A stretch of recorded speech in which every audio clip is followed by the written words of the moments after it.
ខ្ញ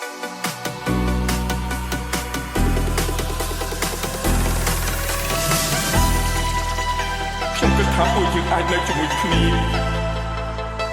តែមិនស្មានថាវានៅតែជាសុខមិនសោះខ្ញុំមិនដឹងថាខ្លួនខ្ញុំកំពុងធ្វើអ្វីក្នុងជីវិតនេះទេថាដូចខ្ញុំមិនមែនជាខ្ញុំចឹង This is Road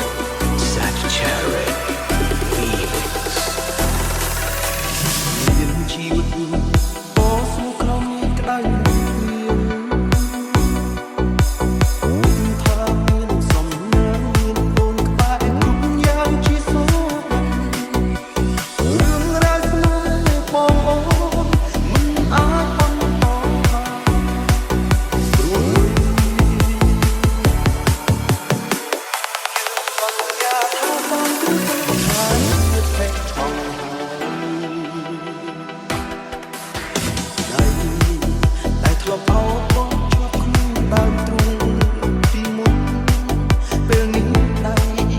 ស្គាល់អ្វីក្រៅពី